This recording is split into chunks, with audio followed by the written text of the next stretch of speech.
silence, my old friend. I've come to talk with you again, because the visions of creeping lifted seats while I was sleeping, and the vision that was planted in my brain still remains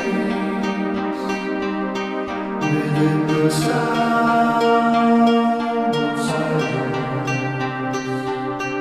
In restless dreams I walked away.